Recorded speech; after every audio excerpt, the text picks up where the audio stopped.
జగన్మోహన్ రెడ్డి గారు నన్ను అధికార ప్రతినిధిగా నియమించారో, అనౌన్స్ చేశారో ఆ రోజు నుంచి మానసికంగా ఎంత కృంగదీయాలో అంతా కుంగదీసే ప్రయత్నం చేస్తున్నారు.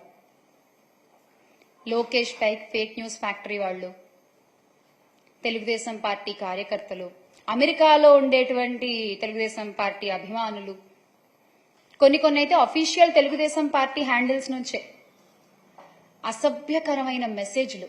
ఆ పేపర్లు కూడా నేను మీకు ఇప్పుడు చూపిస్తాను సార్, ఒకసారి చూడండి. ఆ గ్రూప్ ఏంటండి? ఆంధ్ర రాష్ట్ర రాజకీయాలు గ్రూప్. ఆ గ్రూప్ లో చూడండి, నా నెంబర్ని అఫీషియల్ గా పెట్టేసి ఆ మెసేజ్ చూసారా మీరు? నేను నా నోటితో చదవలేను. ముంజని తగులుకోండి, బ్లడ్ దారలు కట్టాలా, చెవుల్లోంచి వేరేగా అనుకోవద్దు అంట. ఏంటండి అసలు ఆ పదజాలం? ఏంటండి ఆ మాటలు? ఇలాగా మీరు మాట్లాడుకునేది మీ గ్రూపుల్లో, మీ తెలుగుదేశం పార్టీ గ్రూపుల్లో మీరు మాట్లాడుకునేటువంటి భాష ఇలా ఉంటుందా? నాకు తెలీదు ఇప్పటిదాకా. ఇక తర్వాత చూడండి, ఆ రోజు నుంచి నాకు వచ్చేటువంటి మిస్ కాల్స్ అన్నమాట ఇవి. ఇంకెత్తడం మానేసా నేను అసలు. ఎన్ని కాల్స్ రోజుకి తక్కువలో తక్కువ 900 కాల్స్ అండి. అది తక్కువ. ఈ ఐకమత్యం చక్కగా నేరాలు చేసిన వాళ్ళని పట్టుకోవడంలో చూపించుంటే ఒక్క అమ్మాయి కూడా బలయ్యేది కాదు, ఒక్క తల్లికి కూడా కడుపుకోతుండేది కాదు. నిజంగా నాకు అనిపించింది, నేను మాట్లాడుతున్నా ఇవాళ. అలాగే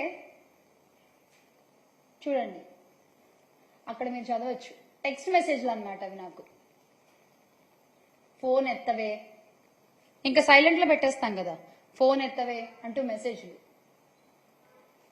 ఇటుపక్క చూస్తే అసలు ఎవరో కూడా తెలియదు. మళ్ళీ అడ్వకేట్ అంట ఆయన, అదిగో చూడండి, జగదీష్ అడ్వకేట్ అంట. ఆ నెంబర్ కూడా చూడొచ్చు మీరు అక్కడ, 9441950333. డబ్బులు ఎంత తీసుకున్నావు, what happen to the amount, ఇది వాళ్ళు మాట్లాడేది. సార్ నెక్స్ట్ స్లైడ్కి వెళ్దా ప్లీజ్. సో చూడండి ఆ మెసేజ్ చూడండి ఒకసారి. అసలు నా భర్త గురించి మాట్లాడే హక్కు మీకు ఎవరిచ్చారు? నా ఫ్యామిలీ గురించి మాట్లాడే హక్కు మీకు ఎవరిచ్చారు? అంటే ఇంకా మీరు ఎంతవరకు వెళ్తారో అంతవరకు. ఎండ్ అనేది ఏముండదా మీకు అసలు? ఇంకా ఎడ్జ్ అనే పాయింట్ ఏముండదా మీకు? ఇంకా నోటికి ఎంత వస్తే అంత మాట్లాడడమేనా అసలు?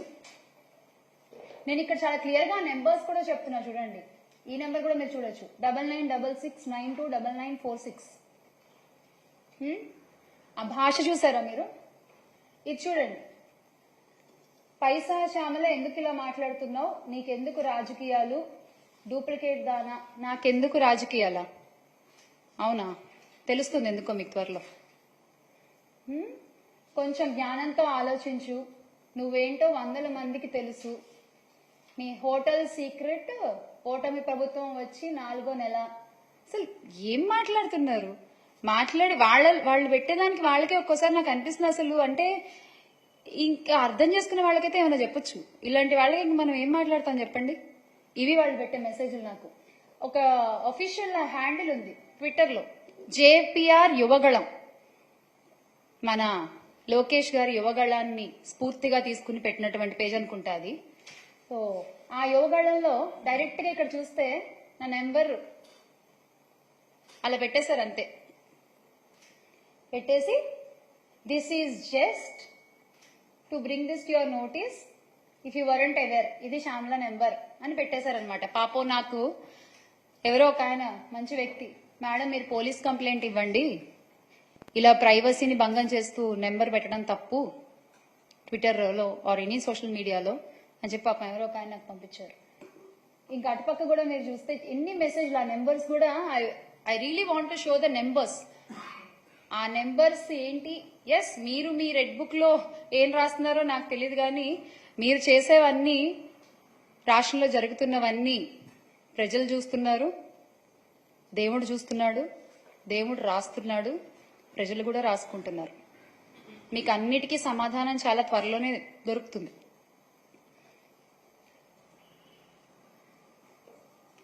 సో ఇది చూడండి, ఇది లేటెస్ట్ అన్నమాట. వెరీ న్యూ అప్డేట్ ఇది. ఏంటి ఆడియో లీక్.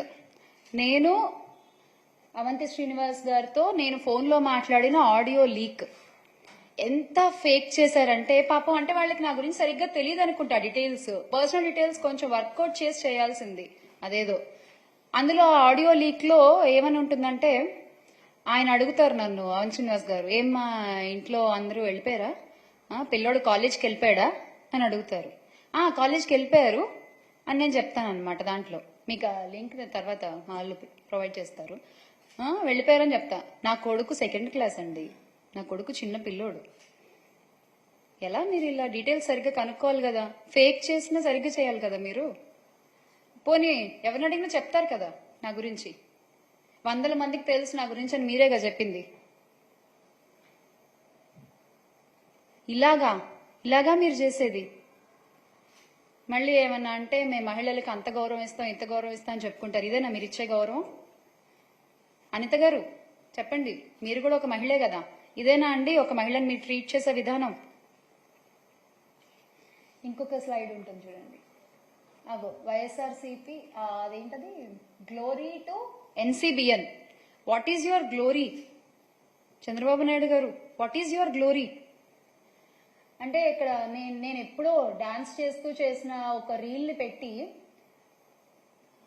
యువజన శృంగార రసిక పార్టీ అంట. అసలు అంటే ఇంకా మరి సినిమాల్లోంచి వచ్చిన వాళ్ళు రాజకీయాల్లోకి రాకూడదా ఏంటి? నాకు అర్థం కాదు, చెప్పండి. సినిమాల్లో వర్క్ చేసిన వాళ్ళు, ఇండస్ట్రీలో వర్క్ చేసిన వాళ్ళు రాజకీయాల్లోకి రాకూడదా? ఒక చిన్న సందేహం అండి, ఏమనుకోవద్దు. తెలుగుదేశం పార్టీని స్థాపించిన గౌరవనీయులు స్వర్గీయ ఎన్టీ రామారావు గారు, ఆయన ఎవరండి?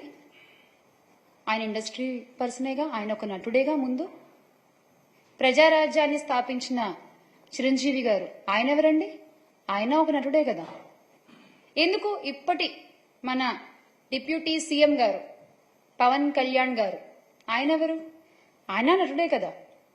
అంటే అబ్బాయిలు వస్తే పర్వాలేదు, అబ్బాయిలు వస్తే సూపరు, అమ్మాయిలు వస్తే మాత్రం అంతకుముందు వాళ్ళు చేసిన ఇలా పోస్ట్ చేసేసి మీకు నచ్చినటువంటి టెక్స్టులు రాసేసి క్యాప్షన్లు పెట్టేసి ఇలా చేస్తారా మీరు? ఇది ఎంతవరకు కరెక్ట్ అండి?